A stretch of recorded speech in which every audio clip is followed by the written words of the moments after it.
بسم الله الرحمن الرحيم golaha wasiirada golaha baarlamaanka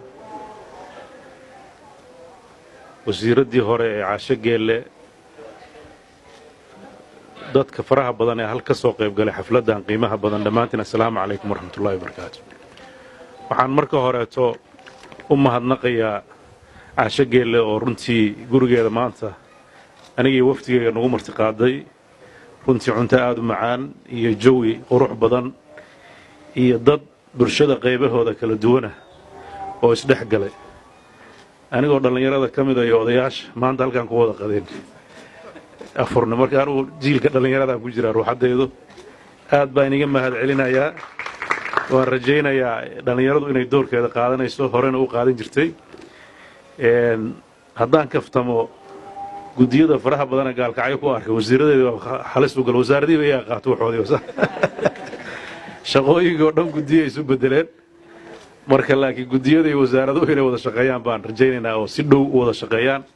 runtii isxilqaankaas iyo dadaalkaas faraha badan oo gobolka mudug ay caanka ku noqotay waa arrin sharaf ah waan uga mahad celinayaa bulshada reer gaalkacyood runtiina waa mashaariic la taaban karo oo aan hadal ahayn runtii waa xaqiiqo waxaan u baahannahay dawlad ahaan iyo shacab ahaan inaan mid noqonno waxaad og tihiin mashaariicda waxna waa qabsan karnaa waxna inaan si dawliga ku keennaan rabnaa waxaan rajaynayaa oo hadda runtii marxaladdii lasoo dhaafay magaalooyinka waxaa aad horumar uga geystay mashruucii GLBG-ga la yidhaahdo haddana waxaa bilowday mashruuca magaalooyinka waaweyn horumarinta magaalooyinka la yidhaahdo urban development oo wejigiisa ugu horreeyay ka bilowday garoowe oo world bank ay jidad kuwii horeeto ka tayo badan kana lacag badan ay gelinayso waxaa u qorshaysan sidoo kaleeto magaalada gaalkacyo iyo boosaaso magaalooyinka waaweyn iyagana in laga fuliyo in la hagaajiyo town planka in la hagaajiyo habka ama meelaha sewage-ka ah runtii waxaan isleeyahay waxyaabaha aan rabno baahida aan tabayno dawladnimaan ku gaari karnaa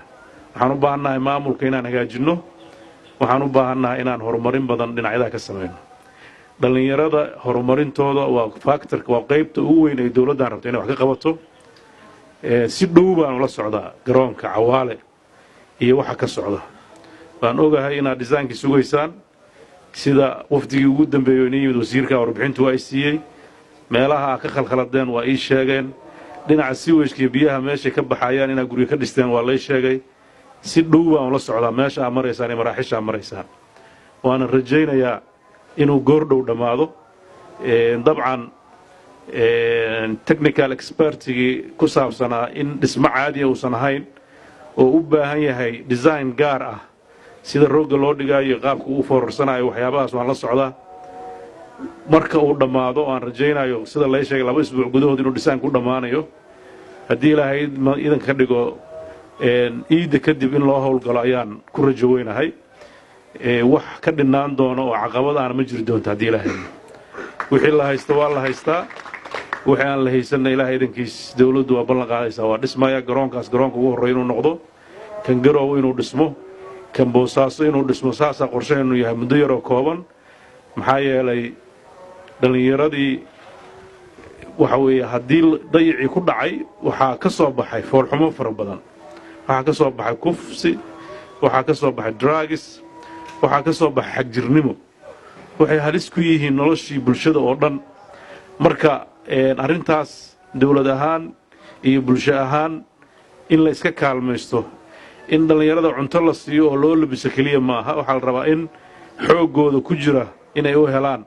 meelo skiiliskooda ay ku soo bandhigaan ama goobaha waxbarashada oo kuwaan hadda la joogo kuwa ka duwan ah ama goobaha recreationka ay ku sameeyaan oo ay maaragtay sportska ugu horreeya waxyaabaha la mid ah waxaan rajaynayaa in dawladdu xil iska saari doonto habdhaqan magaaleedka cusub waa aadaan uga xumahay dhaqankeennii dabcan dhaqan magaalo xoog lamaan lahayn dhaqanka magaalo in la minguuriyana ceeb ma aha laakiin qofku marku uusan haysan guidance waxaa laga yaabaa inta xun in la soo minguuriyo oo intii fiicneed laga tago dhaqanka fiican oo hadda goboladeenna ceebta ku ah waxa weeye soo minguurin waxa weeye arrinta shaqaysiga dadku ma shaqaystaan waa ceeb runtii dhallinyarada waxaa ku ah wuxuu rabaa guriga hooyadiisu iska joogo markuu xoogaa ka koro uu lacag waayan uu mobaylada furto si uu maaragtay balwadiisa uu xaqiijiyo waa dhaqan aad u xun bulshada kaleeta adduunyadu waxaa lagu barbaariyaa qofku markuu yaraya inuu wax soo saar leeyahay qofka waxa uu isagu shaqaysta lixajaclaa ka gelaysa horumar buu ka fakerayaa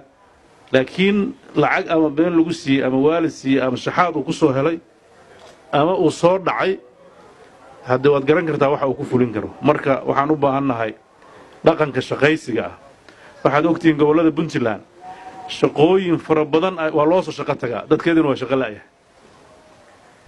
awal hadda soomaali deegaano kale ka timid soo shaqayn jirtay laakiin hadda waxaa ku soo badanaya ajaanibta u soo shaqo tagaysa oo shaqooyinka simbalka ah oo skillska badan aan u baahnayn qabanaya marka arrintaas waxaan u baahannahay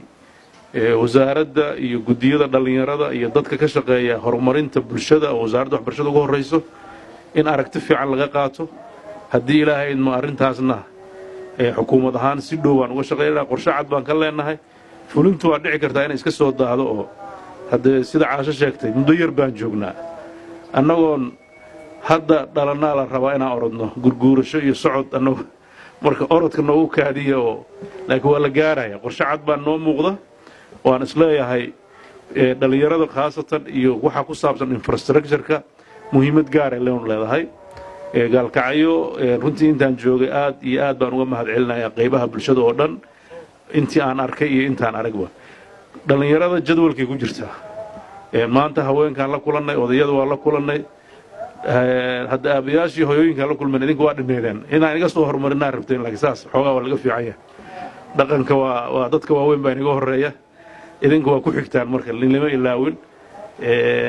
maalin mar gaaraan la siinayaa ballantiina waa la soo ogeysiin doonaa haddii ilaahay idmo idinkuna la soo marin doono guddiga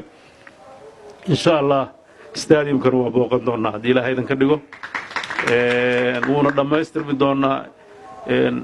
markuu si fiican roogga loo dhigana waa ku wada cayaari doonaa haddii ilaahay idmo waa mahadsantihiin